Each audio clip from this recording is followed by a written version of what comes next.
perro que está ladrando es un encargo. Ok, comenzamos la clase. Estamos grabando, ¿sí? Creo que sí. Entonces, Morena, el recuperatorio o para todos van los mismos contenidos del parcial, ¿sí? Los mismos temas hasta donde llegamos. Hoy se agrega este y el del viernes para el final. Por favor, no se olviden de eso. Bueno, las enzimas.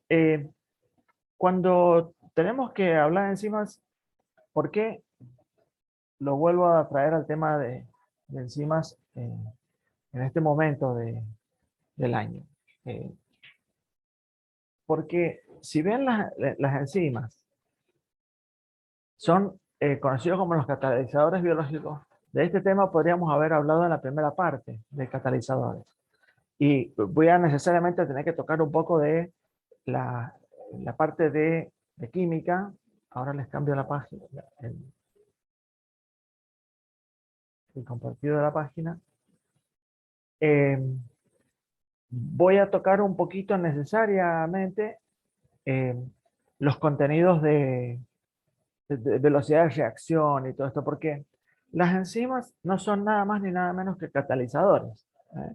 Nada más que por ser proteínas, y en nuestro caso, por estar hablando de biología, son catalizadores biológicos, ¿no? Catalizadores, en nuestro caso, del ser humano. Ahí nos vamos a enfocar. Entonces, eh, desde el punto de vista de la definición, ustedes recuerden que un catalizador era algún elemento, algún compuesto que formaba parte de una reacción química y que el rol que él tenía y la característica era que hacía que la reacción química sucediera a una mayor velocidad. Pero lo particular es que cuando los reactivos pasan a productos, al final del proceso de la reacción química, si está presente el catalizador que vos lo agregás junto con los reactivos, se genera el producto y se puede recuperar el catalizador tal cual como él es. Esa es la particularidad.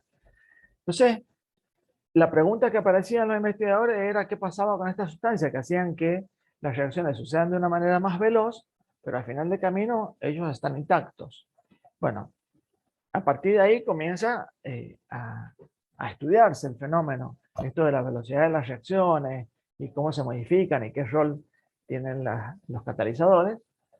Y efectivamente se puede evidenciar que los catalizadores forman parte de la reacción química. Y efectivamente se recuperan al final del proceso. ¿Y dónde y cómo sucede esto? Y eso sucede porque los catalizadores forman parte del fenómeno de la conversión de los reactivos en productos, creando un camino de energía, un camino de activación con menor dificultad. Ustedes recuerdan que cuando vimos reacciones químicas, nosotros vimos, a ver, vamos a ir, cuando vimos reacciones químicas, en química inorgánica, vamos a parar un poquitito acá, nosotros siempre decíamos que los reactivos que estaban acá en esta parte del gráfico, para poder pasar a productos, debían superar una barrera energética.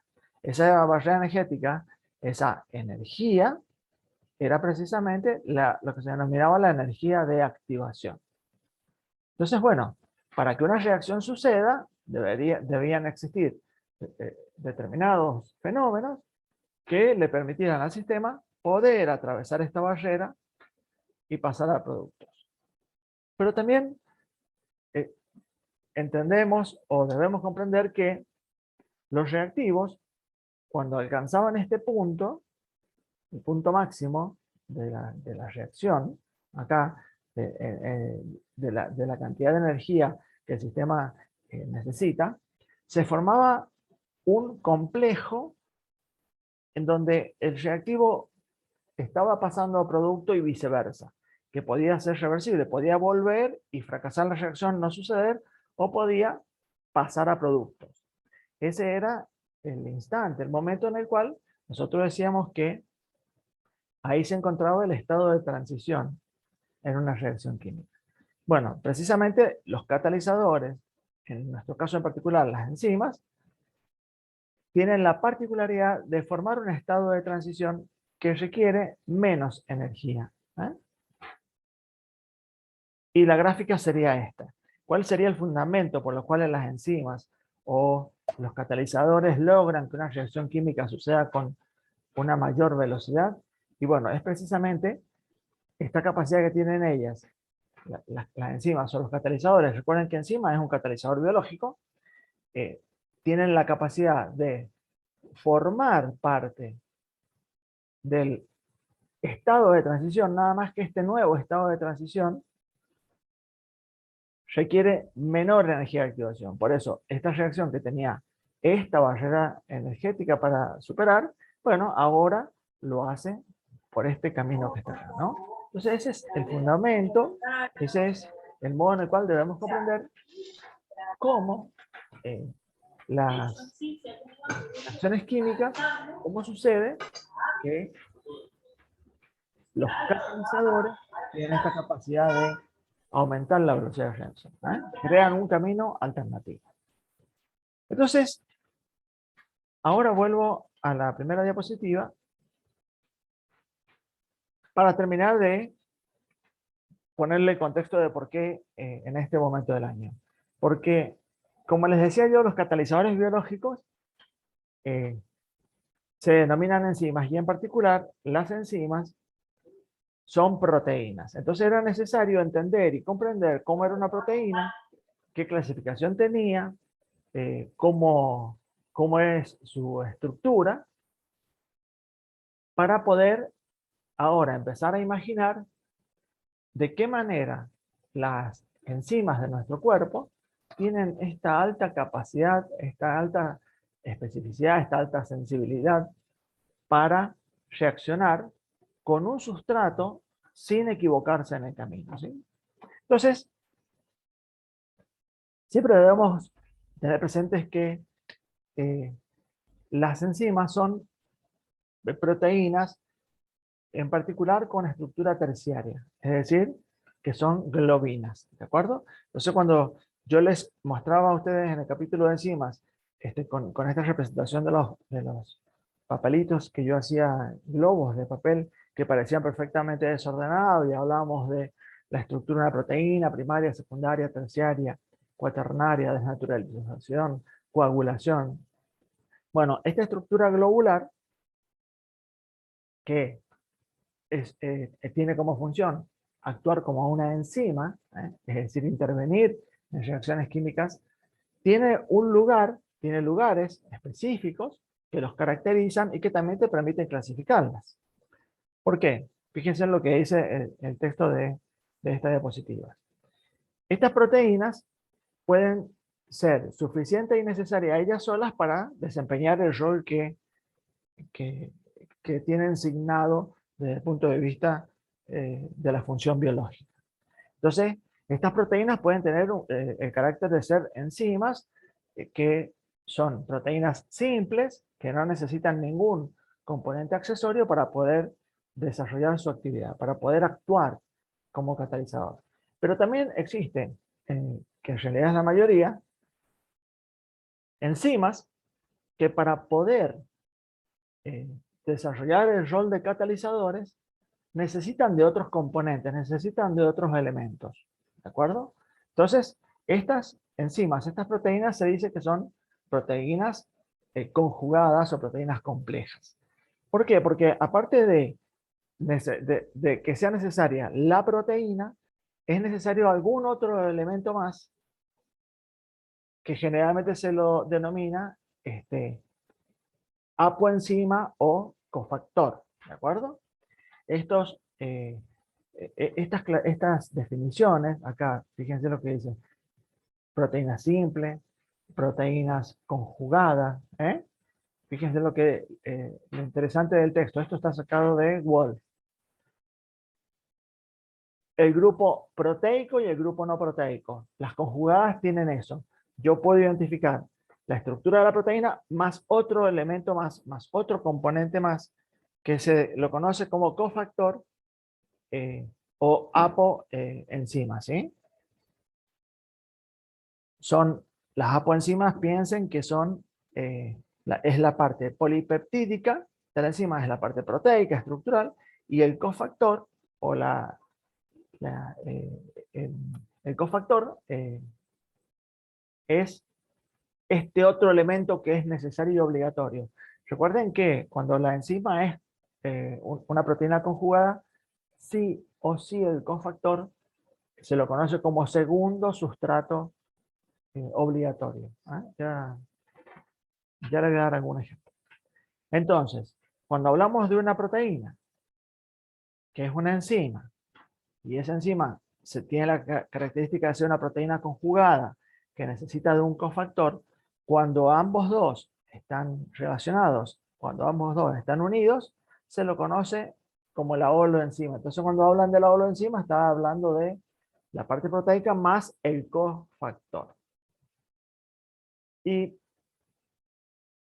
entender esto nos lleva sí o sí a vincularnos un poco con el pasado en los contenidos y con la teoría que viene el próximo viernes, que tiene que ver con las enzimas. ¿Cuáles son estos cofactores? ¿Cuáles son estos otros elementos que le permiten a las enzimas cumplir su rol biológico o cumplir su función? Porque si no existen, la enzima no ejerce su función y por lo tanto la reacción química no sucede. Y bueno, y acá aparecen los elementos de la tabla periódica que en varias oportunidades hemos tenido eh, la chance de poder hablar, discutir o poner siempre así como ejemplo o lanzar una pregunta, ¿no? Que son estos elementos de la tabla periódica que ustedes conocen como oligoelementos o micronutrientes. En general, casi siempre los cofactores actúan como cofactores activadores, es decir, el hecho de que estén promocionan que la proteína cumpla su rol como enzima, por eso son activadores, pero pueden existir algunos elementos que entren de manera ubicada, de manera equivocada en esta asociación y que actúen como inhibidores. Ya vamos a hablar eso un poco más hacia el final de la clase. Entonces acá aparece la importancia del hierro, el magnesio, el cobre, el zinc, sodio, cobalto, molibdeno. Todos estos elementos de la tabla periódica que ustedes en los recipientes de los diferentes alimentos ven que dice enriquecido con, o contiene, o aporta. Ustedes van a ver que aporta zinc, aporta magnesio. Generalmente lo especifica con mucho énfasis en los alimentos para los niños, ¿sí?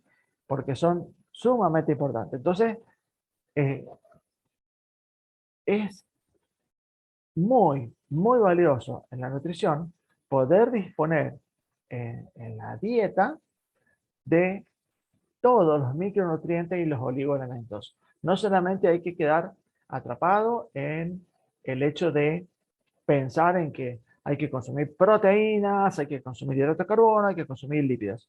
No, también hay que consumir los oligoelementos y los micronutrientes.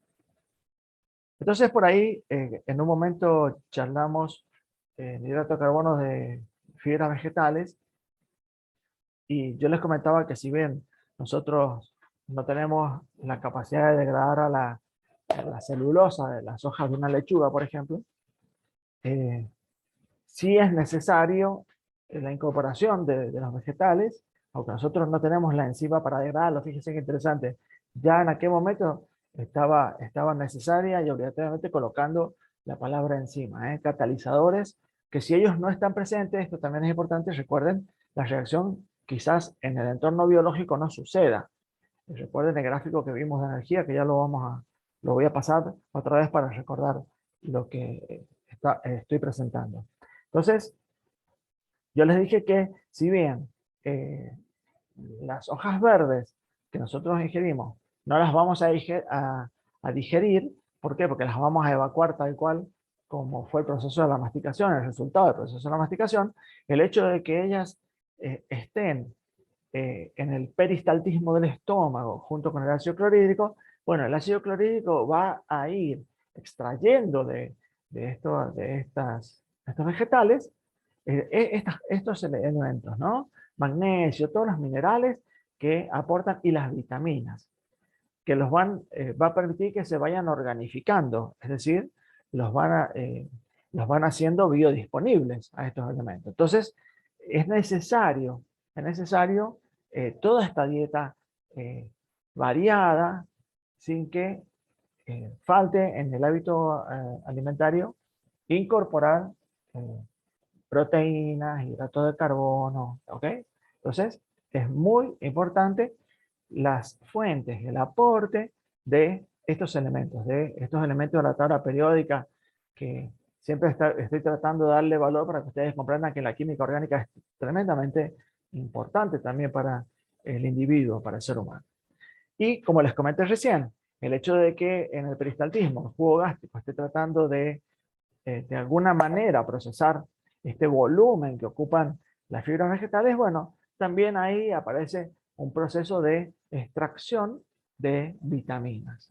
Y las vitaminas, recién les comenté, forman parte también de los cofactores o coenzimas. Entonces, el déficit de vitaminas también se asocia a patologías en el ser humano, ¿sí?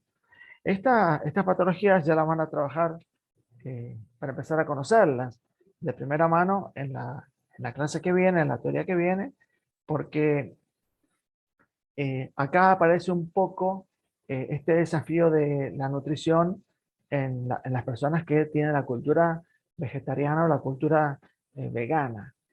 Como ustedes verán, acá pueden apreciar que existen dos categorías de vitaminas, hidrosolubles, y también existe, por lo tanto, la categoría de las vitaminas liposolubles. El tema es que las vitaminas liposolubles eh, se ingieren en la dieta a partir de las grasas. Entonces, es un manejo bastante desafiante para la nutrición. Estas personas que tienen esta cultura vegetariana o tienden a tener una cultura vegana, porque con mucha frecuencia pueden aparecer patologías asociadas a hipovitaminosis. Y estas hipovitaminosis, bueno, se pueden tratar, no son muy frecuentes, pero, por ejemplo, algunas de ellas, supongamos el déficit de vitamina B12, eh, B6, afectan a la formación del glóbulo rojo, afectan a la capacidad que tiene las células hematopoyéticas, las células que fabrican los glóbulos rojos, de fijar el hierro, y aparece en estos individuos anemias ferropénicas. Por ejemplo, estas patologías no solamente van a aparecer por el déficit nutricional, sino que hay veces que, por ejemplo, el alcoholismo eh, provoca también anemia en el individuo alcohólico crónico. ¿Por qué? Porque el alcohol es un factor, digamos, de cierta manera negativo, que no le permite al tubo digestivo la absorción de la vitamina B. Entonces, el alcohólico crónico también sufre de patologías por hipovitaminosis. Y bueno, hay muchas más. O sea que la clase que sigue es una clase muy muy bonita, muy linda, de trabajar las hiper y las hipovitaminosis. Bueno, entonces, eh, por favor, esto es el valor, lo fuerte de entender una vitamina. Los minerales y las enzimas. Cuando la enzima es una proteína que debe conjugarse con algún cofactor, bueno, si no están ambos dos, el sistema no funciona. Por eso, el cofactor o la coenzima se lo conoce también como segundo sustrato obligatorio. Esto es lo que les comentaba recién, cuál es la cinética, de qué manera, de qué forma las enzimas logran que, o los catalizadores, logran que las reacciones sucedan de una manera más veloz. Y la respuesta clave es que se forma un estado de transición en la cual participa la enzima, que le otorga un camino con menor energía de activación. Entonces la reacción sucede de una manera más fácil que si tuviera que suceder sin el catalizador. Las enzimas se pueden clasificar, ustedes van a leer que hay como una historia natural en el conocimiento de cómo tratar de clasificar las enzimas, de cómo darle nombre, de tratar de unificar en el mismo código eh, esto de cómo caracterizar las enzimas. Ya van a leer, existe una organización internacional de bioquímica que acuerda clasificarlas con una nomenclatura, lo van a leer en Harper a eso. No quiero que queden atrapados en la historia para el parcial, sino que ahí van a comprender cómo se logra esta clasificación, que acepta y puede definir que en general las enzimas se podrían agrupar o caracterizar de acuerdo a la reacción en la que participan, este es el criterio que les estoy mostrando ahora, en 6 categorías. Las que intervienen en las reacciones de óxido-reducción, las que intervienen en transferencias de grupos funcionales o de radicales, las que hidrolizan, es decir, las que tienen una actividad hidrolítica, las que van cortando, van rompiendo, eso es hidrolizar, las ligasas, que son las que ligan, unen grupos funcionales, las que provocan, que cambian los isómeros, las isomerasas. Acuérdense que habíamos hablado de isomería cis, isomería trans, habíamos hablado de estereoisómeros, hidratos de carbono, el isómero cis y trans lo habíamos mencionado en lípidos. Vean cómo la materia, a medida que uno va avanzando, necesariamente va requiriendo los contenidos anteriores. Por eso es que el parcial de ingreso es integrador, ¿no?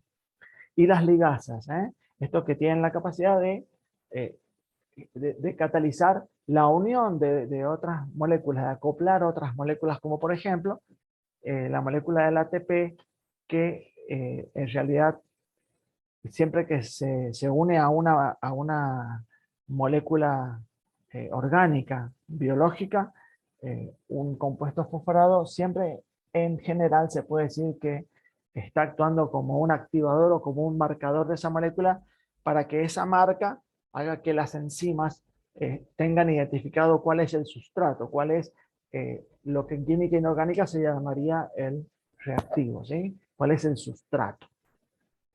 Bien, pero ¿qué más podemos decir de las enzimas? Un poco siguiendo con la descripción y tomando todo esto, no sé si ustedes por ahora tienen alguna pregunta, me lo, me lo comentan por el chat, si no hacemos las preguntas al final.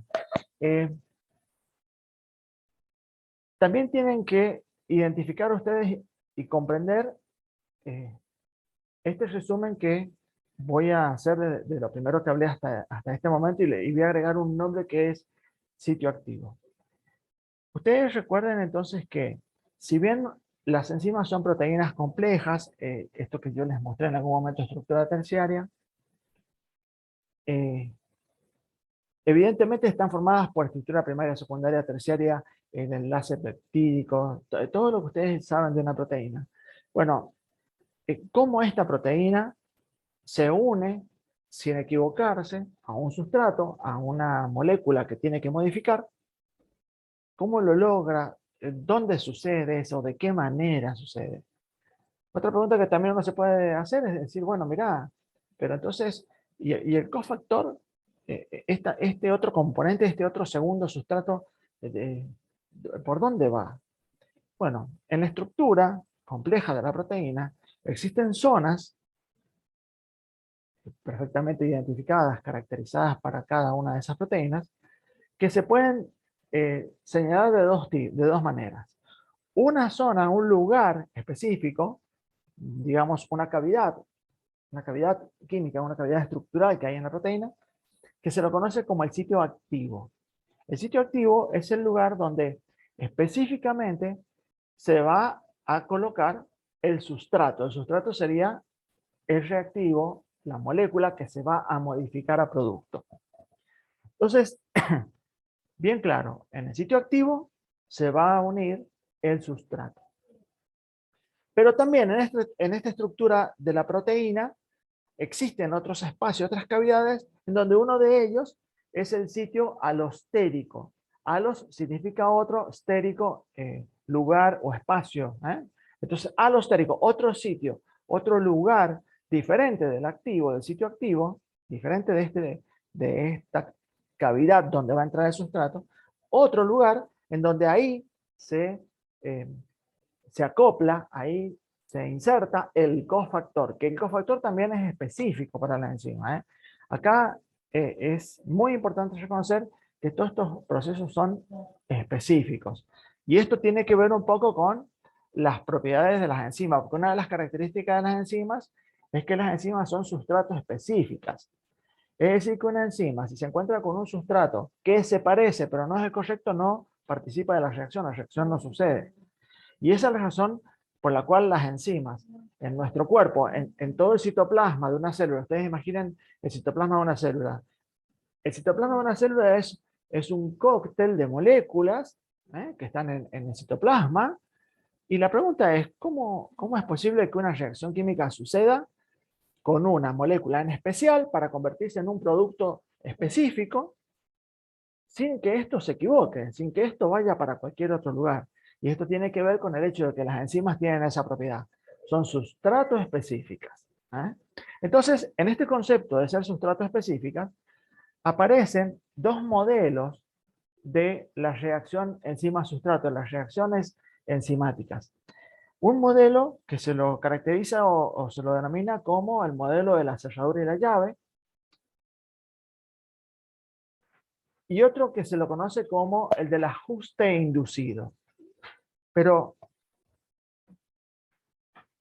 estos dos modelos van contra el concepto que recién menciono de que son sustratos específicos. ¿Qué es esto de ajuste inducido? ¿Se puede ajustar a un sustrato distinto? Bueno, eso es lo que voy a tratar ahora de que ustedes comprendan. Ya les voy a mostrar unos pequeños dibujos esquemáticos. El modelo de cerradura llave toma esta caracterización para que ustedes comprendan que el sustrato encaja como una llave en su cerradura específica. Es decir, o encaja de manera correcta o directamente la cerradura no abre ni cierra nada. Sí, vos podés tener un montón de llaves que entran en la cerradura, pero solamente una va a girar el mecanismo. Una va a mover el mecanismo. Entonces, muchas llaves pueden parecerse, pero solamente una es la correcta. Ese es el concepto de el modelo cerradura y llave. Entonces, las enzimas en su sitio activo van a ligar el sustrato que es específico. Si el sustrato que se unió no es el específico, si no encaja de la manera correcta al 100%, el mecanismo no va a suceder. El mecanismo no va a moverse, no se va a producir la reacción química. Pero, ¿qué sucede con el ajuste inducido? Fíjense lo que entonces digo, en cerradura llave con la mano, yo simbólicamente trato de hacer sitio activo, la proteína, y el sustrato, que sería mi puño, ¿no? Encaja, y esto permite que la reacción química suceda. ¿Qué pasa con el ajuste inducido? Resulta que el ajuste inducido no rompe este criterio de el sitio activo es específico para un solo sustrato. Al contrario, lo refuerza. ¿Por qué? Porque hay enzimas que cuando uno las estudia, se ve que si yo recién representaba de esta manera el sitio activo, bueno, uno estudia la proteína sola, ve la enzima y ve que el sitio activo está desdibujado, no se parece al sustrato. Entonces, cuando uno empieza a investigar, se da cuenta que existe otro modelo. ¿Por qué? Porque cuando se encuentra con el sustrato, esta enzima sí generó producto. Entonces, ¿qué sucede? Es muy frecuente que aquellas enzimas que en primera instancia el sitio activo no tenga la conformación molecular adecuada para su sustrato, esta configuración del sitio activo hace un ajuste, se comienzan a unir las distintas partes al sustrato hasta que forman el modelo cerradura llave.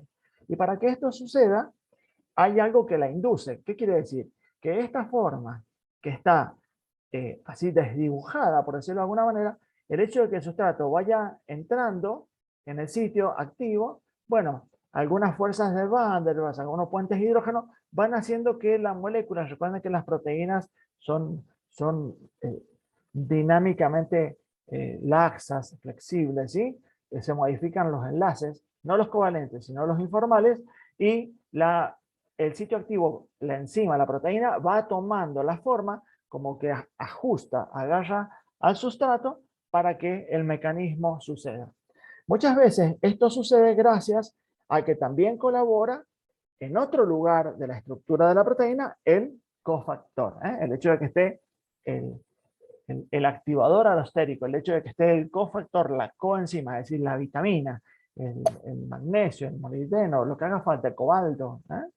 Entonces, dos modelos, uno en donde sí o sí encaja y el otro en donde por diferentes fenómenos, ya sea por enlaces, se ajusta, o por la colaboración de el cofactor o segundo sustrato. Siempre el mecanismo es sustrato específico, que es una de las propiedades que tienen las enzimas. También las enzimas tienen la propiedad de ser pH sensibles, tienen la propiedad de ser termosensibles, sustrato específico, como les acabo de decir, y si se me ocurre dar ejemplos, bueno, el hecho de que, por ejemplo, sean termosensibles, el ejemplo cotidiano es por qué te colocas hielo cuando tenés un golpe, ¿no? Es decir, viste que te golpeas la pierna, por ejemplo, y para que no se te inflame te colocas hielo. Y bueno, ¿por qué? Porque lo que estás haciendo al colocar el hielo, un fenómeno físico, le estás cambiando a la zona la temperatura y las enzimas son sensibles a este cambio de temperatura. Entonces no toman las conformaciones correctas para que no suceda la cascada de reacciones de la inflamación. Ahí tenés un ejemplo de cómo el cambio de la temperatura modifica la actividad de una enzima. pH sensible. Y bueno, ya voy a dar un pequeño ejemplo, pero las enzimas de la digestión que se encuentran en la saliva, cuando vos masticás el alimento, lo deglutís y llega al estómago, el pH de la saliva no es ni parecido al pH del jugo gástrico en el estómago.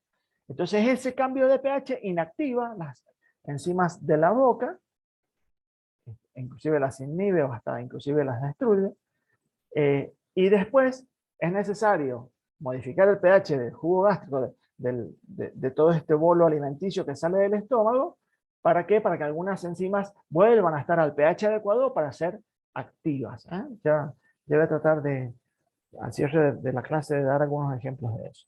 Entonces, ustedes vayan viendo de qué manera todo el fenómeno de la biología hace que las cosas sean cada vez más específicas y que de esta manera la célula, el metabolismo no se equivoca, ¿no? Y sucede en la manera correcta. Ese sería uno de los tantos principios de la bioquímica, de estudiar la bioquímica.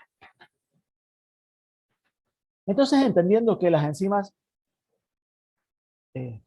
son complejas, porque son proteínas, que tienen propiedades que se modifican, que hace falta un segundo sustrato, que necesita en algunos casos de metales pesados, vitaminas, que serían los cofactores, las coenzimas. Uno puede preguntarse, bueno, pero ¿y qué cosas están influyendo en la actividad de una enzima? ¿Qué cosas pueden influir? Bueno, sin ninguna duda que yo hice un listado muy sintético. Yo recién, antes de grabar la clase, les mostré que hay un capítulo que habla de mecanismos de acción y control de la regulación de la actividad enzimática, pero sin ninguna duda, la concentración del sustrato es algo que te está modificando la actividad de la enzima. ¿Por qué? Porque si vos tenés poco sustrato, hay pocas reacciones.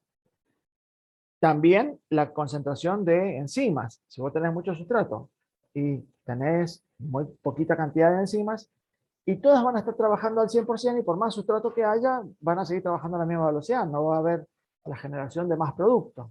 ¿Okay? Entonces, la concentración de sustrato sí modifica la actividad enzimática.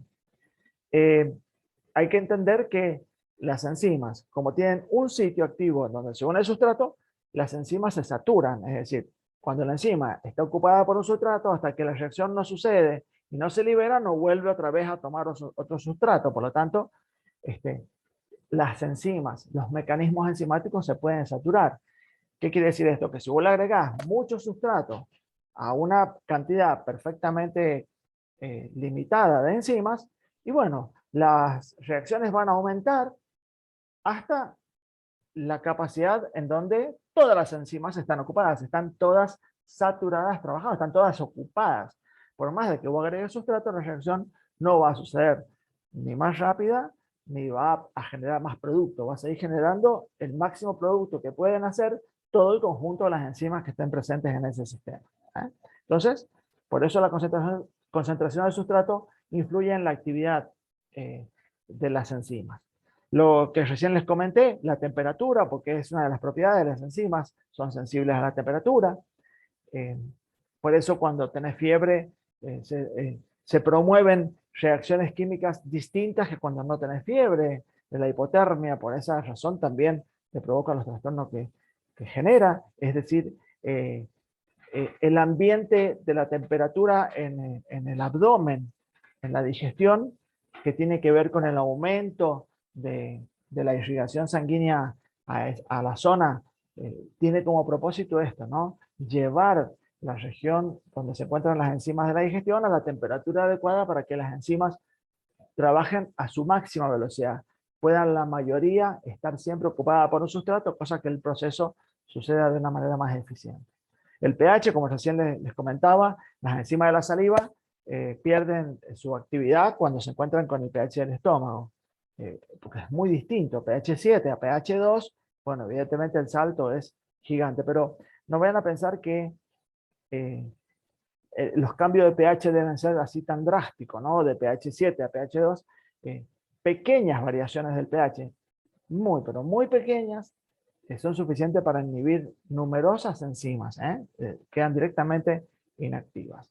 Por eso es que cuando estudiábamos en química inorgánica pH, yo les decía que el pH era tan importante en la vida para el ser humano. ¿Por qué? Porque bueno, el pH de la sangre, el pH de los fluidos del cuerpo y de las células, muchas veces tienen que ver con este límite entre la supervivencia y la no supervivencia del individuo. Entonces el pH es sumamente importante. Pero en una reacción enzimática, donde intervienen enzimas, estas reacciones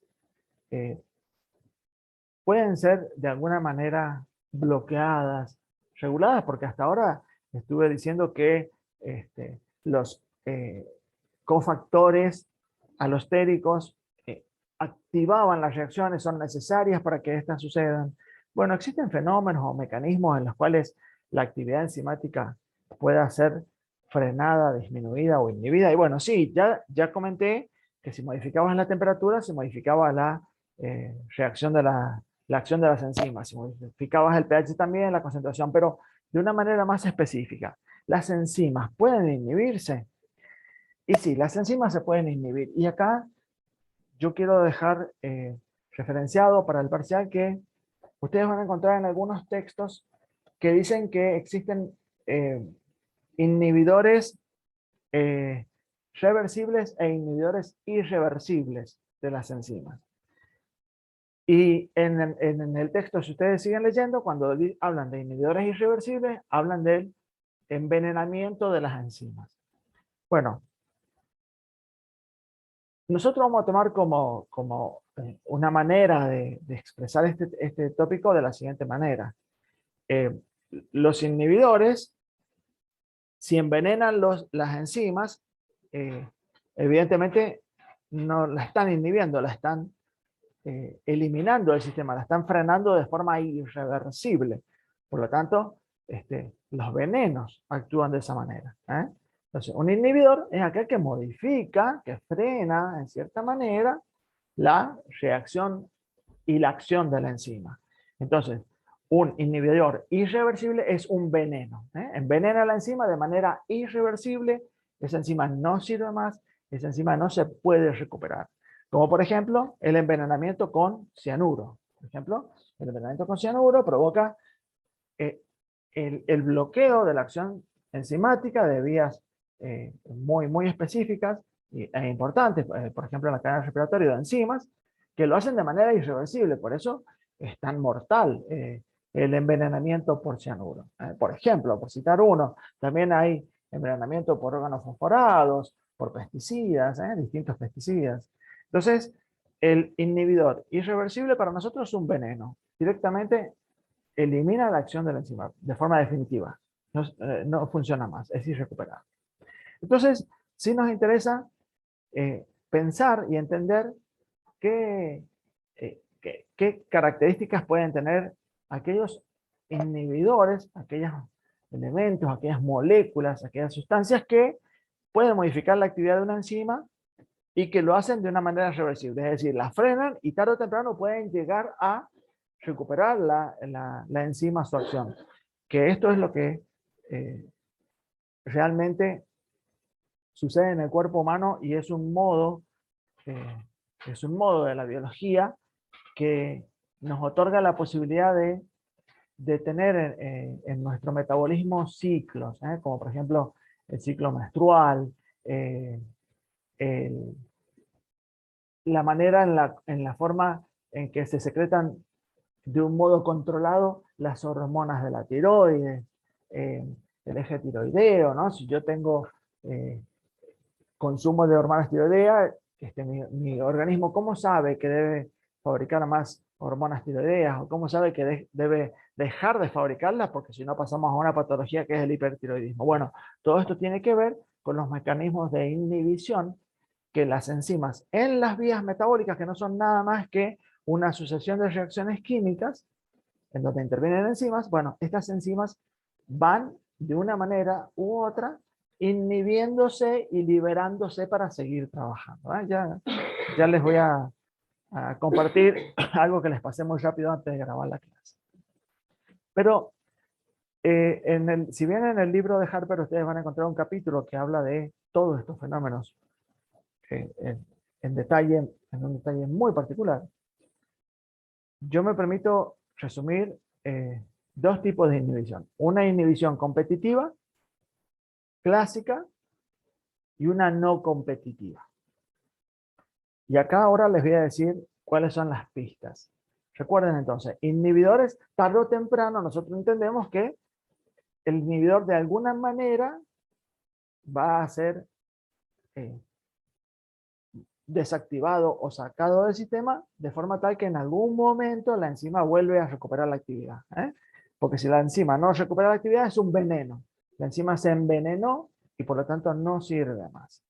Entonces, un inhibidor puede unirse a una enzima de forma competitiva y de forma no competitiva. Serían los dos modelos que engloban estas características. ¿Qué es lo especial? El competitivo, el modelo de inhibición competitiva clásica, se caracteriza ¿por qué? Porque si bien la enzima tiene un sitio activo, bueno, yo puedo decir esta enzima, cuando se encuentra con su sustrato, activa el mecanismo para que se produzca la reacción. Enzima, sustrato, modelo cerradura llave o ajuste inducido. Pero ¿qué pasa si yo coloco algo que se parece muchísimo, pero muchísimo al sustrato? Encaja casi todo, es como meter la llave que sí entra en la cerradura pero no gira, ¿sí? Que vos le querés dar palanca a la llave y no funciona. Bueno, ese fenómeno imaginario que estamos utilizando es el de la inhibición competitiva. El inhibidor, que tiene algo, una modificación, el inhibidor encaja en el sitio activo, pero no produce el mecanismo enzimático de la reacción química. No sucede porque hay algo que no cerró, hay algo que no está perfectamente encajado, porque esta no es la llave exacta, correcta, sustrato, de este sitio activo que es la enzima, ¿no? Entonces, este inhibidor, cuando ocupa el sitio activo, ¿qué le pasa a la enzima? Y la enzima, como tiene un sitio activo y está ocupada por algo, por más de que hayan sustratos alrededor, no tienen dónde encajar porque el sitio está ocupado. Esta inhibición se llama competitiva, clásica. ¿Por qué? Porque el modo de resolver la inhibición es por una competencia de la concentración del sustrato. ¿Qué quiere decir esto? Una inhibición competitiva clásica se recupera la enzima inhibida aumentando la concentración del sustrato. Cuando aumenta la concentración del sustrato, desplaza al inhibidor y la enzima sigue activa funcionando. Me voy a permitir usar un ejemplo que tienen que usar mucho la imaginación, pero eh, quiero que sirva para que les quede bien claro la diferencia de estos dos conceptos. A ver, imaginen ustedes el pupitre del aula, ¿sí? Entonces, en el pupitre del aula, ustedes imaginen tal cual como es el pupitre donde se sientan a dar clases. Imaginemos un pupitre,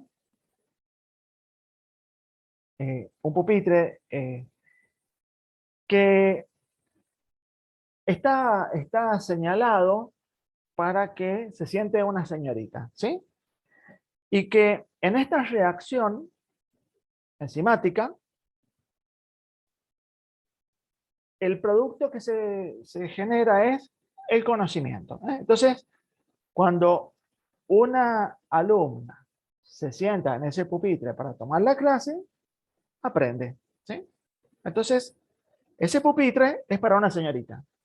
Está diseñado de una manera tal que es para una señorita. La señorita es el sustrato. Donde la señorita se sienta es el sitio activo. ¿Estamos de acuerdo? Si se produce este fenómeno, se produce conocimiento. Bueno, ¿qué sería una inhibición competitiva clásica en este modelo imaginario que yo les propongo? Bueno, que entre más temprano un varón y tome asiento en ese pupitre. Se sienta ahí porque ese banco está adelante. ¿Y él quiere sentarse?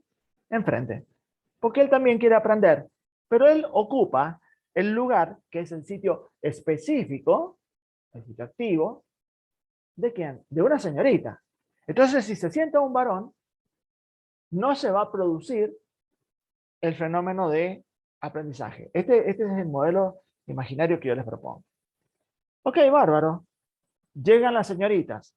Las señoritas son el sustrato específico de ese banco que tienen como producto esperado el conocimiento. Entonces, ¿qué sucede si viene una señorita a ese banco? Viene y le dice, hola, ¿cómo estás? ¿Me permitís el asiento?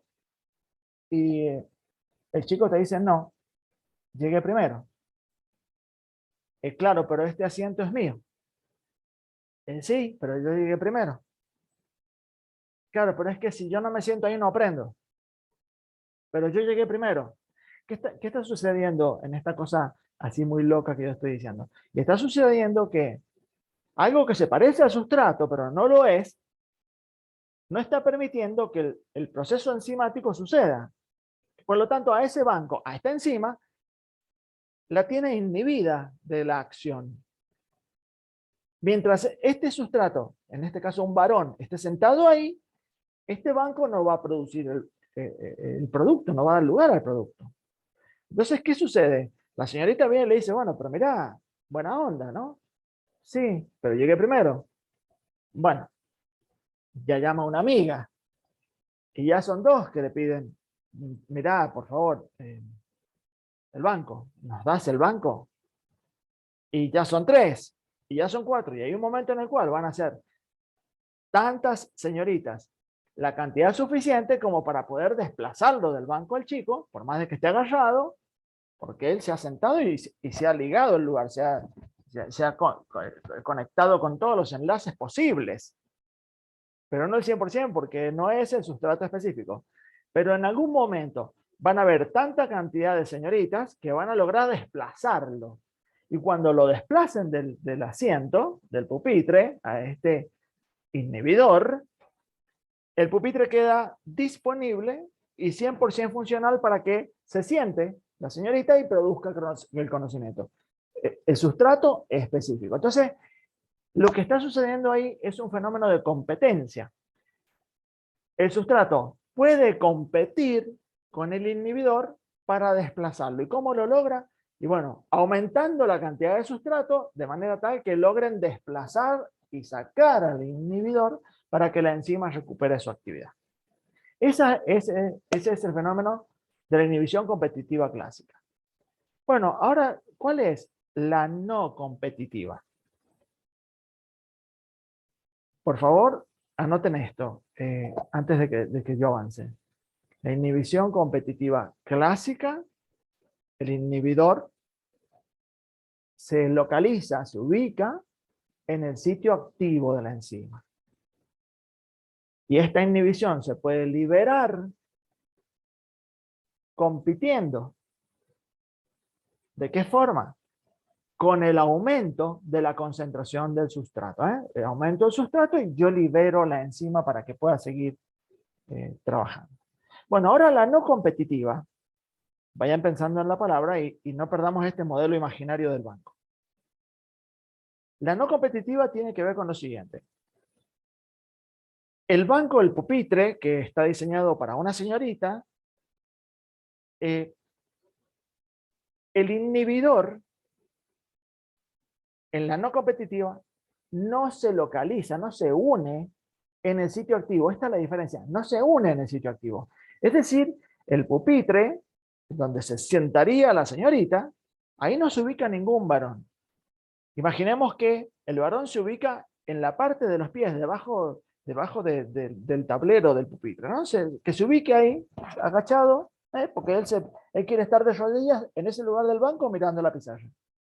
Claro, ¿qué va a pasar con el sustrato? Cuando venga la señorita para ubicarse en su sitio activo, en la silla del pupitre, no va a poder meter las piernas, por lo tanto no va a poder tomar la configuración correcta de enzima, sustrato, cerradura, llave. ¿Por qué? Porque hay algo en el sistema que está modificando el sitio activo. No hay espacio. Pero ¿dónde está el chico? No está en el sitio activo, está en otro lugar. Entonces, generalmente, estos inhibidores se ubican en el sitio alostérico, en el sitio donde debe ir el segundo sustrato obligatorio, que es la coenzima, el cofactor, donde va la vitamina, donde van estos otros elementos que hacen falta de estos metales pesados. O en alguna otra parte estructural de la proteína enzimática, se ubican de manera tal que modifican de cierta forma el sitio activo. Entonces, si yo traigo más señoritas al aula para que se sienten, van a intentar sentarse, pero nunca lo van a lograr porque el sitio del lugar está modificado. Entonces, es no competitivo porque no tiene ningún sentido aumentar el sustrato para que el inhibidor se desplace. El inhibidor se va a desplazar y va a liberar la enzima por algún otro fenómeno, pero no necesariamente por la competencia del sustrato por el sitio activo. El sitio activo está libre, solamente que está modificado. Entonces, en la inhibición no competitiva, la unión es en el sitio alostérico, en otro lugar, y esta inhibición no se libera por aumentar la concentración del sustrato.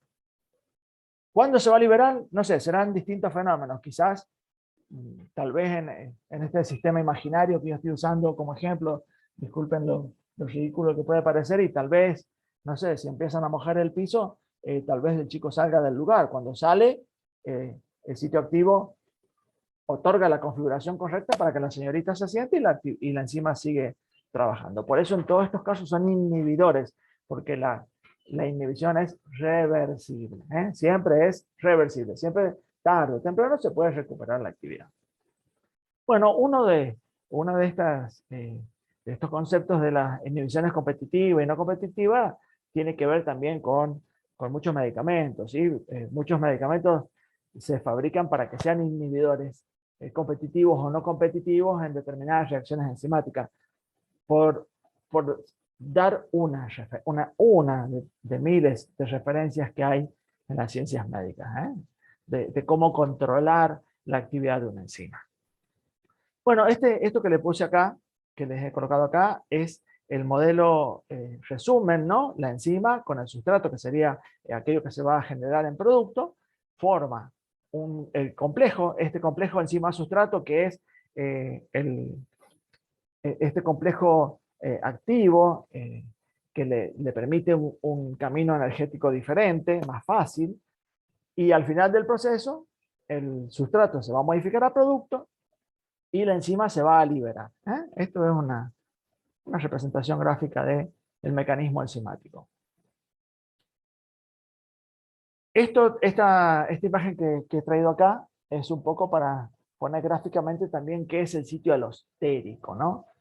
Ustedes miren, la enzima tiene, como les decía yo haciendo muchas señas con las manos, tiene un lugar específico en donde se va a unir el sustrato específico y un sitio donde se va a unir, acá en este libro dice activador, que es el cofactor, ¿sí? Los cofactores generalmente se los referencia como activadores.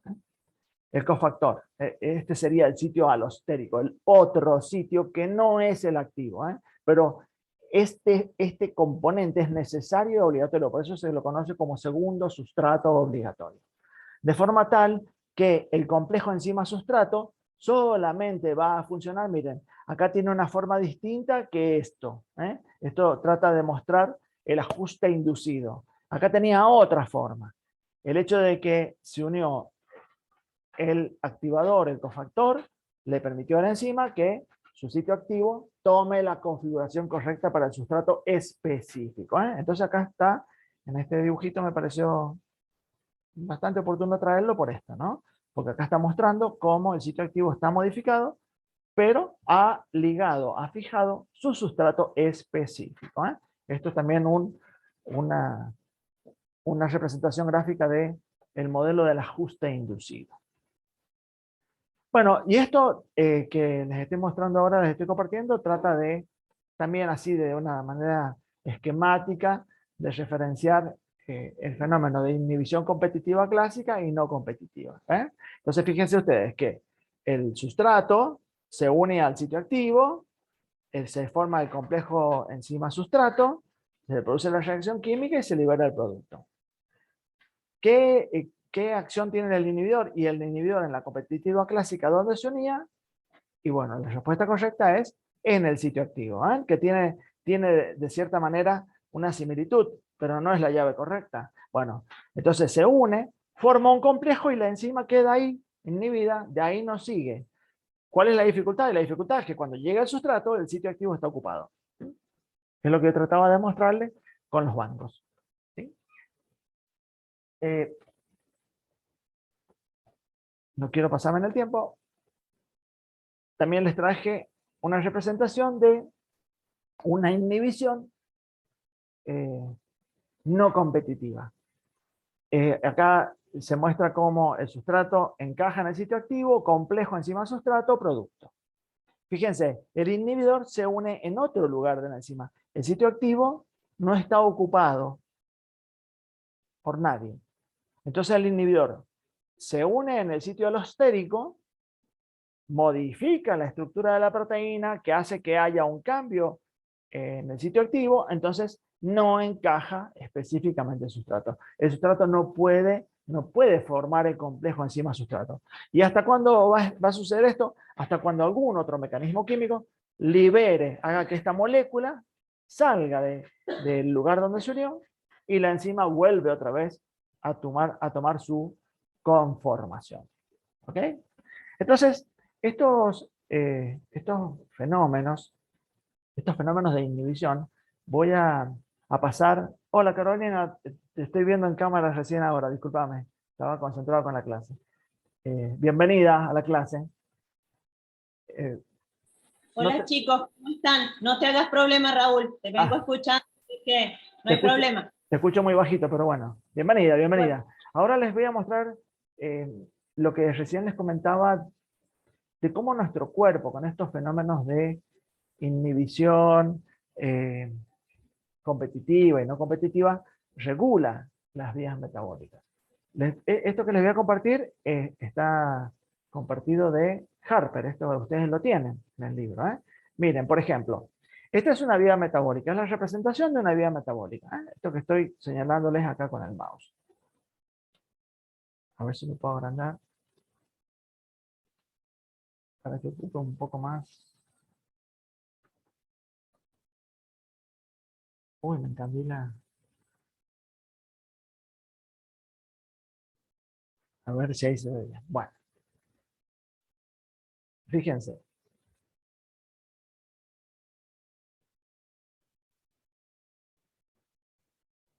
Este sustrato 1, que está acá, a través de una enzima, es convertido en un producto que en este caso se llama sustrato 2. ¿Por qué?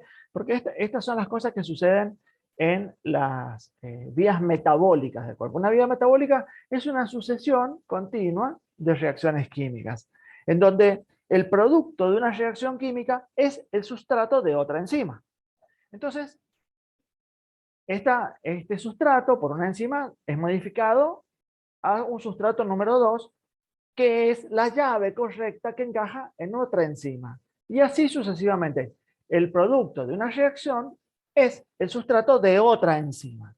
Entonces, de esta manera suceden en el cuerpo humano las reacciones químicas metabólicas, ya sean ejes hormonales, sea el procesamiento de una molécula para que llegue a producir energía, como por ejemplo llegar a sintetizar el ATP, bueno, todas estas reacciones químicas, el procesamiento de la glucosa, de los lípidos, todo esto sucede tal cual como está representado acá, en donde un sustrato se convierte en un producto. Ese producto es necesario para otra enzima.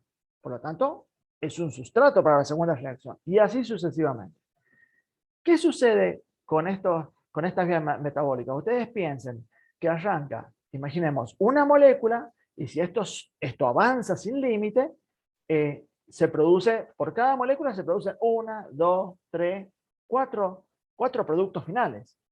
Bueno, imaginemos que no nos hacen falta más que 4. ¿Cómo nuestro cuerpo controla esto, que con una molécula se genera en 4 y no se genera en 16 o X a la N moléculas? Y bueno, por los fenómenos de inhibición. Existen muchas ocasiones en las cuales, muchísimas ocasiones en las cuales determinados productos de una vía metabólica se vuelven inhibidores de la enzima que lo fabrica o la enzima más cercana. Entonces, supongamos que si esta vía metabólica va avanzando por acá, en primera instancia va a producir A, B, C, D. Bueno, pero resulta que no hace falta tanta molécula A. Y bueno, en algún momento, esta molécula A actúa como inhibidor de su propia enzima. La mantiene ocupada y la frena esta reacción. Bien, pero puede suceder que B no necesariamente frene su propia síntesis, sino que frene un poquito más adelante. O puede ser que alguno de estos productos de este sistema frene, fíjense, frene su propia producción mucho más lejos. A ver, en este sistema de inhibición por retroalimentación, es decir, lo que se produce frena hacia atrás, por eso es retroalimentación, bueno, puede estar vinculado directamente al producto formal, es decir, A controla su propia síntesis, que no haya mucho A, que no haya mucho B. ¿Lo pueden hacer en distintos lugares? Sí, lo pueden hacer inmediatamente, muy cerca o muy lejos, ¿ok? Este también inhibe su propia síntesis. Bueno, pero también existe lo que se denomina la inhibición concertada, una inhibición en donde, fíjense que acá esta inhibición, los productos frenan su propia síntesis, porque no hace falta tanto. Tienen este esquema en el libro. Recuerden que todo esto ustedes lo tienen en Harper, ¿sí? Acá hay un ejemplo ya lo voy a poner en el centro de la pantalla, de un sistema también. Lo miremos sin las inhibiciones, sin el control. Bueno, este sustrato, esta molécula, se convierte en el sustrato de otra enzima. Este sustrato sirve para desencadenar 3 vías metabólicas y así ir generando otros productos, A, B, C, D.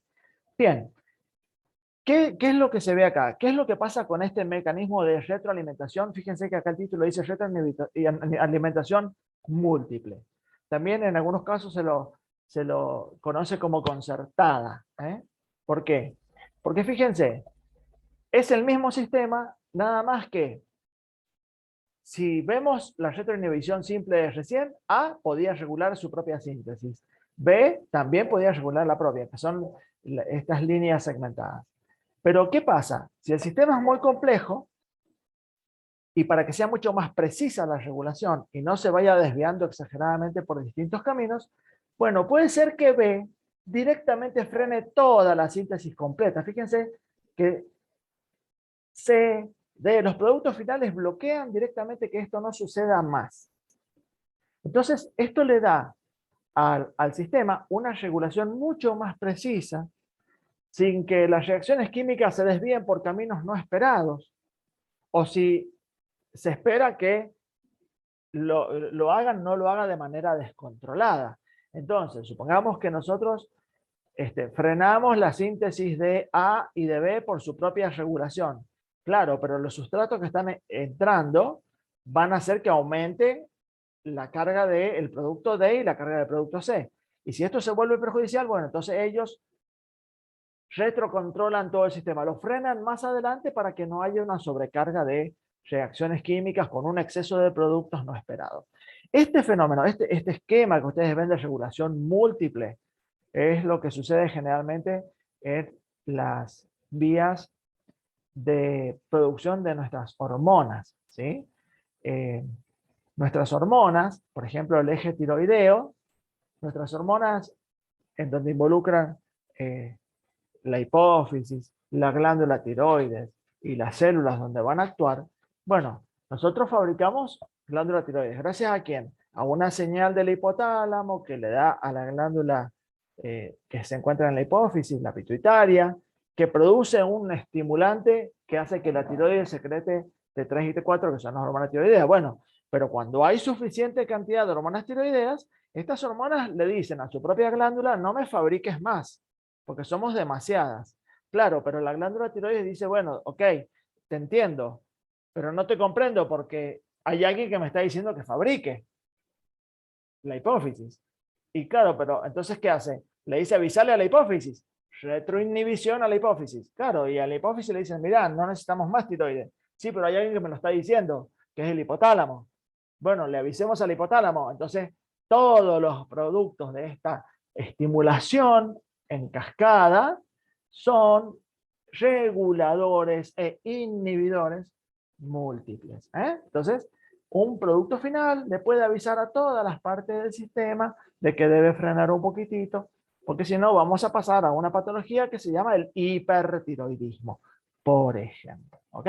Entonces, bueno, no quiero profundizar en esto y quiero ir cerrando la clase con de nutrición, un poquito de nutrición, ¿no? De hablar de las enzimas de la digestión y con esto voy terminando la clase. No sé en qué hora es. Ah, las 20, ok. Andamos bien con el tiempo, creo. Cualquier cosita ustedes me van avisando, por favor. Voy a compartir, volvemos a la presentación inicial. ¿eh?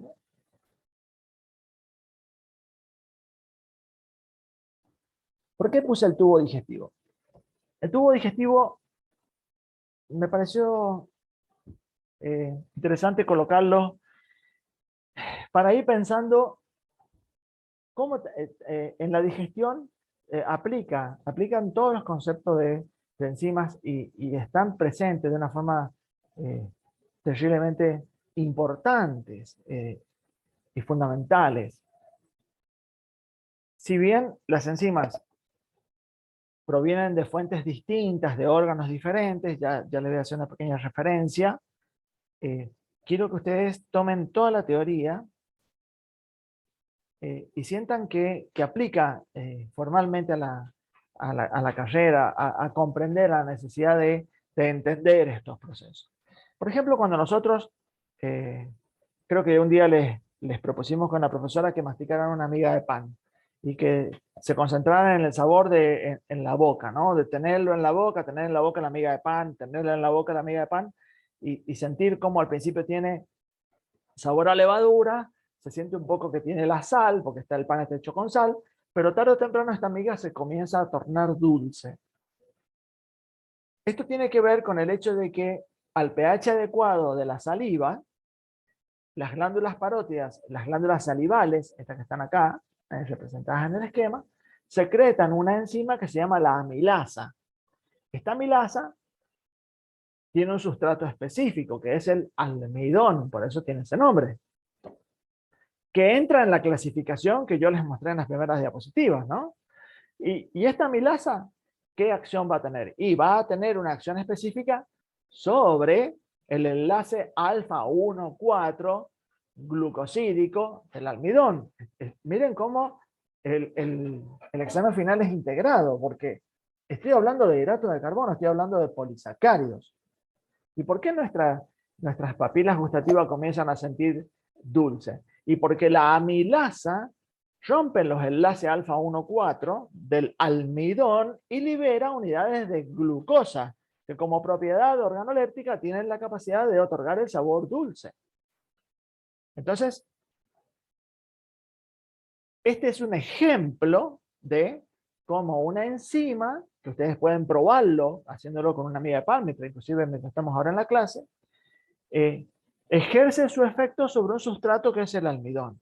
Pero ustedes deben entender qué importante es entonces la masticación, porque si este almidón está dentro de un grano, si tenés el hábito de comer las pepitas de girasol, por ejemplo, hay muchas personas que tienen este hábito de estar con las pepitas de girasol y qué sé yo.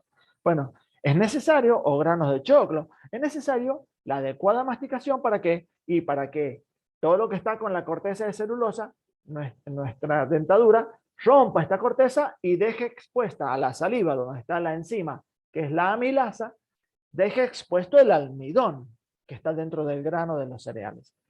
Entonces este almidón va a empezar a ser procesado enzimáticamente y degradado para una adecuada nutrición. Entonces, ahí comienza el proceso de la digestión, con la adecuada masticación. Por eso es tan importante tomarse el tiempo y tener sana toda la estructura de los dientes y de las muelas, porque eso promueve la adecuada nutrición del individuo. Y ustedes van a trabajar en la cultura de la masticación muchísimo con las personas, ¿no? Porque esto le permite a las enzimas de la saliva ir degradando las moléculas para las cuales ellas tienen un sustrato específico.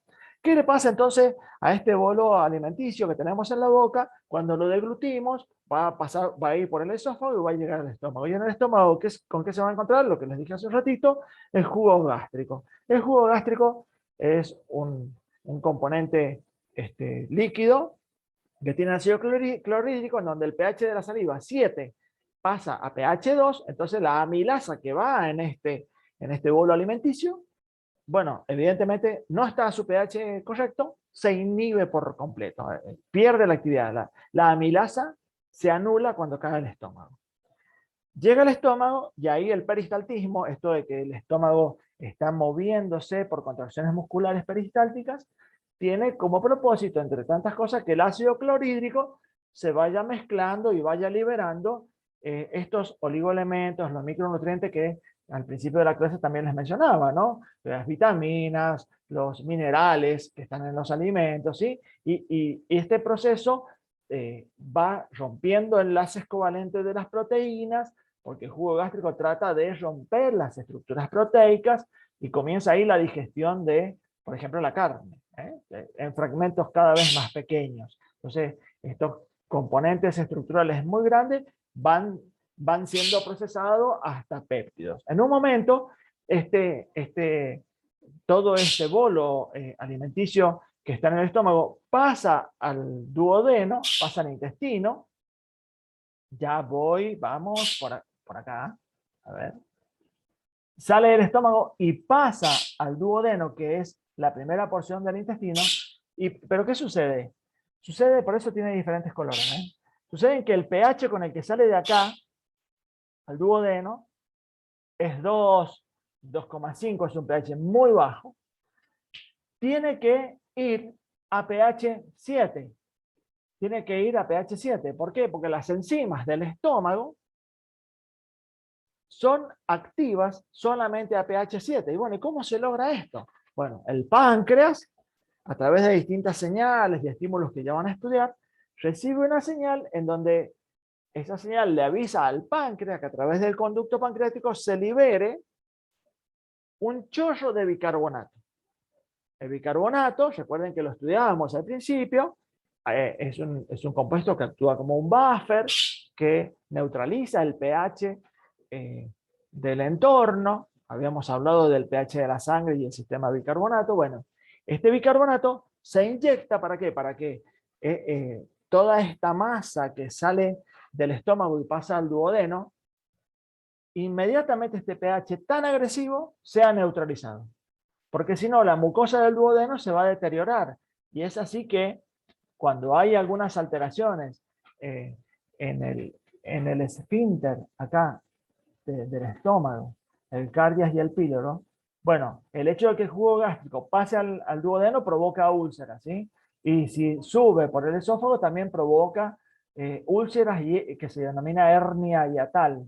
¿Por qué? Porque la mucosa no está preparada para un pH tan bajo, se destruye las proteínas del mucus. Entonces, bueno, el páncreas tiene ese gran trabajo de apenas pasa del estómago algún contenido, inmediatamente se neutraliza. Una vez que se neutralizó, ya todas las sustancias masticadas y procesadas están en condiciones de encontrarse con las enzimas del tubo digestivo. ¿Quién secreta las enzimas del tubo digestivo? Y una vez que el pH está controlado y regulado a pH 7, bueno, aparecen las enzimas pancreáticas. Se liberan en este contenido, en esta secreción pancreática, se liberan enzimas pancreáticas. ¿Cómo cuáles? La amilasa. Y ojo, no me equivoqué. Se secreta amilasa en la saliva, pero también se vuelve a secretar la amilasa por parte del páncreas. ¿Y qué propósito tiene la amilasa pancreática? Y continuar con la digestión del almidón.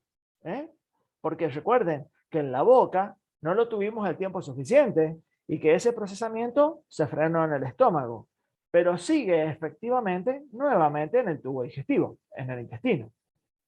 Entonces la amilasa comienza a degradar el almidón, pero también se secretan proteasas, enzimas que degradan a las proteínas, pero también se secretan peptidasas. Recuerden que las enzimas, cuando uno las nombra de manera general, siempre terminan en asa.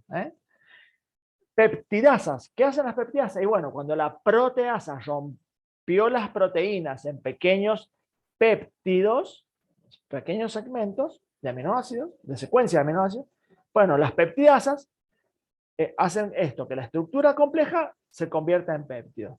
Y después también se secretan enzimas como las aminopeptidasas, es decir, que a los péptidos, estas pequeñas cadenitas de aminoácidos, comienzan a cortar los aminoácidos desde el extremo amino. Pero también están las carboxipeptidasas, que son enzimas que comienzan desde el extremo carboxilo de los aminoácidos a liberar las unidades que componen un péptido, que son los aminoácidos. Por lo tanto, las proteínas se procesan por todos los extremos. Y bueno, y a partir de ahí, también existen enzimas como la lipasa. ¿Qué va a hacer la lipasa? Y va a degradar. Ustedes siempre piensan que el nombre está relacionado con el sustrato, ¿no? La lipasa. La lipasa va a empezar a degradar a los lípidos. Pero a medida que todo esto sucede mientras va avanzando a través del tubo digestivo, ¿no? Y ahí en el tubo digestivo, también en la mucosa del tubo digestivo existen numerosas enzimas, como la lactasa, que va a degradar el disacárido lactosa, que es lo que comúnmente se dice el azúcar de la leche, ¿de acuerdo? Y así numerosas enzimas que están a lo largo de todo el tubo digestivo van a ir procesando las moléculas para llevarla hasta su más pequeña expresión de forma tal que puedan ser organificadas, que puedan ser internalizadas. Entonces, las microvellosidades, esta forma que tienen las células del tubo digestivo, tienen todas estas microvellosidades como objetivo que haya una mayor superficie de contacto para que el alimento permanezca el tiempo suficiente para que las enzimas logren su objetivo. Una vez que todas estas enzimas lograron el objetivo de llevar a la mínima expresión a estas moléculas son internalizadas en el cuerpo. Y una vez que son internalizadas, estas moléculas son sometidas a procesos químicos de modificación enzima-sustrato en las diferentes vías metabólicas, y esto pretendo que sea una presentación de cómo las enzimas en el lugar correcto, respetando el sustrato adecuado, al pH específico, a la temperatura específica, ejercen su máxima acción. ¿Pueden haber alteraciones? ¿Pueden haber modificaciones? Sí. ¿Qué pasa con las proteasas que secreta el páncreas? ¿Por qué no degradan el páncreas si el páncreas está formado por proteínas? Bueno, ¿por qué? Porque ustedes van a leer que algunas enzimas se secretan o se excretan como precursores. Que estos precursores, también conocidos como zimógenos, con Z se escribe zimógenos, son la forma inactiva de una enzima. Entonces, eso es lo que hace el páncreas. El páncreas secreta las enzimas, las secreta hacia el tubo pancreático, al conducto pancreático que las va a liberar en el intestino, las secreta como zimógenos, como una forma inactiva, porque si no, si secretara la proteasa a su conducto, va a degradar las proteínas del conducto pancreático. Entonces, estos zimógenos, cuando encuentran el lugar correcto y el pH y el entorno químico correcto, se activan y desarrollan su actividad. ¿Qué es la pancreatitis? Y la pancreatitis es una patología en donde los zimógenos se activan en el conducto pancreático y comienzan a dañar el páncreas. Por eso es una patología tan grave, tan severa. Entonces, resumen, recuerden que las enzimas pueden ser secretadas o excretadas como zimógenos, es decir, la enzima de una forma inactiva, que en el lugar correcto se convierte en la enzima activa. ¿Y eso qué tiene como objetivo? Y que quien lo secrete no sea autodigerido, no sea destruido, hablando de forma directa y práctica. Entonces, ¿qué otra cosa también es importante en este proceso de las enzimas? Es muy importante entender que las enzimas tienen un tiempo. Recuerden que yo hablé de velocidad de las reacciones enzimáticas, ¿no? De los inhibidores y todas estas cosas. Bueno, si ustedes tienen un tránsito intestinal tremendamente exagerado, los componentes de la dieta no están en contacto de manera lo suficientemente eficiente en el tiempo para que se modifiquen y sean absorbidos. Entonces, la integridad del tubo digestivo, la velocidad con la cual transitan los alimentos, también es un factor tremendamente importante para que las enzimas ejerzan su acción al máximo exponente, lo más eficiente, y para que la nutrición sea la más adecuada. Entonces, no vayan a pensar que las vías metabólicas en nuestro cuerpo no deben suceder también en un tiempo suficiente y necesario. Esto que les estoy diciendo aplica a cualquier enzima. Hoy hablo específicamente de tubo digestivo porque estamos en nutrición, pero deben comprender que esto tienen que extrapolarlo a todas las características de las enzimas. Bueno, y con esto yo, desde el punto de vista teórico, si mal no recuerdo, ya estoy finalizando los contenidos.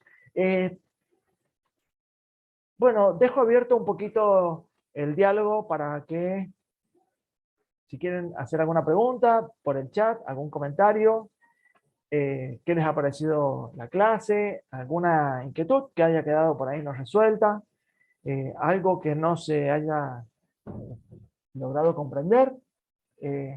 No sé si Carolina, estuviste por ahí escuchando y querés hacer algún aporte. Bueno, quedo atento a ver, nos tomamos unos 5 minutitos.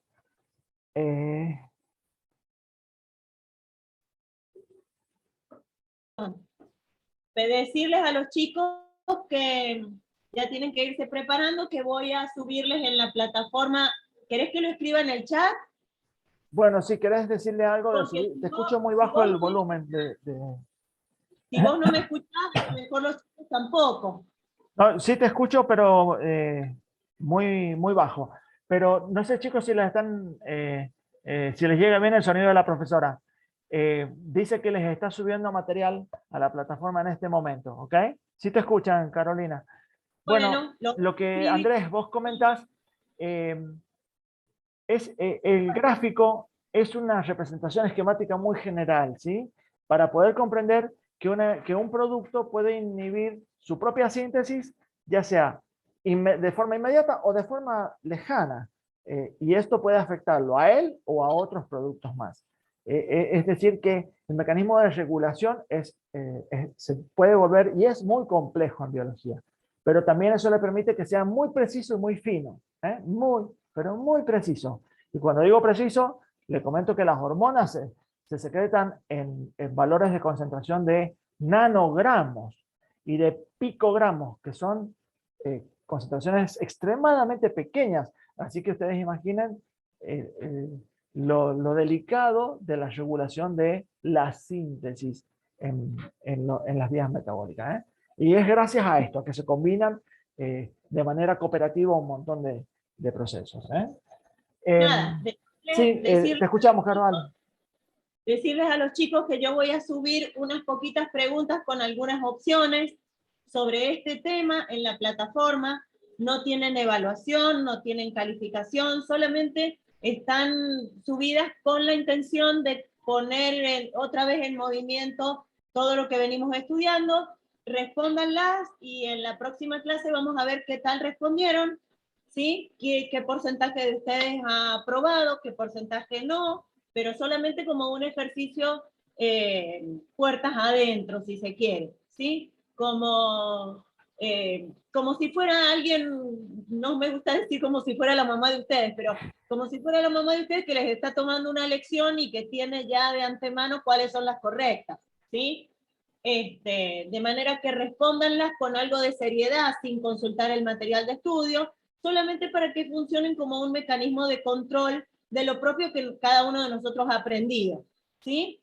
En este momento donde estamos con encuentros virtuales, bueno, tiene que haber una gran dosis de responsabilidad, porque de lo contrario, si ustedes consultan las respuestas en internet y las marcan y están todas bien, no va a funcionar como un mecanismo de control. Va a ser funcionar como un mecanismo de autoengaño que tarde o temprano les va a jugar una mala pasada.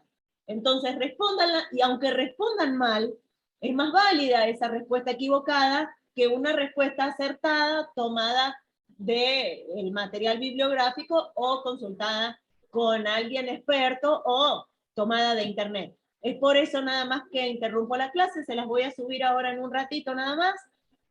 Y las responden en lo posible hoy, porque acaban de recibir la explicación, de manera que sería doblemente productivo en el día de hoy, para comprobar también qué nivel de atención hemos tenido durante la explicación, ¿sí? Recuerden que la virtualidad nos hace distantes, de manera que necesitamos aceitar algunos engranes para poder sujetar este conocimiento nuevo en conocimientos previos que tenemos, ¿sí?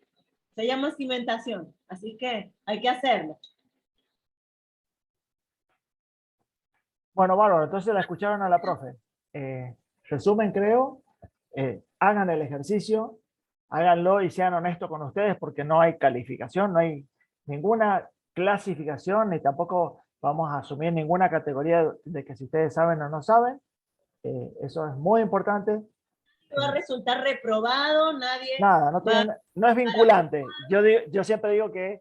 es un juego de prueba y error. Exacto. No es vinculante, es un ejercicio y me parece muy importante.